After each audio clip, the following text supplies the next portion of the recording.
if we hadn't done the experimentation that we did on the Tonight record, we probably wouldn't have made this record, because a lot of the sounds, there's still a lot of sounds that you wouldn't have found on the first record, but this record started off with songs. Like, we were writing songs first, and the songs were the most important thing. And then later on we have this bank of knowledge about sound and like how to create these sonics that we could apply to that without maybe it being so much of an ordeal as the Tonight record. The Tonight record, the emphasis was purely on the sound. This time, the emphasis is on the songs. What we do if we pause and think about life generally, we tend to think about these things a lot when we're adolescents. You know, these thoughts first come to us. But as you get older, your life tends to fill with other distractions. You know, just the fact that you're living. It could be family or your occupation or just the situations you find yourself in. But if you do pause and reflect, then of course you think about them again. And I wouldn't say it's a crisis. No, in fact, far from a crisis, because if you think about things, if you consider these things, then the answers that you provide for yourself make you more comfortable in the situation you find yourself. We're never trying to recreate the past, you know, we're always trying. You absorb all the music that you listen to and then make something new. Mm-hmm.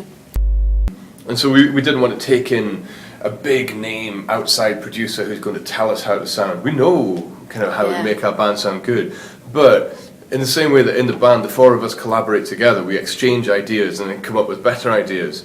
We wanted to go in with people who we thought were doing something cool and who made music that maybe had a widespread appeal but weren't necessarily making music purely for commercial reasons. There was good artistic merit to the sound that they did, and particularly all three of those people that you mentioned, when I hear their music I feel a very open, honest humanity to it, which is what we wanted to have on this record, you know.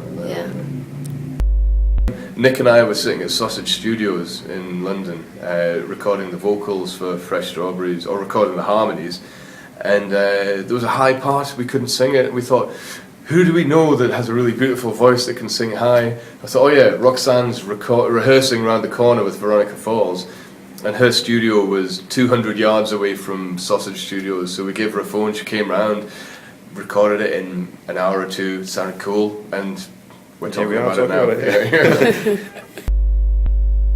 It's all been quite sort of spaced out, you know. We've done the odd sort of run of live dates to play things, and we'd kind of go in and we'd do like, you know, 3 weeks in a studio, 2 weeks in a studio, and then have a week or two off, and it all kind of like slowly came about in sort of different little sessions, you know.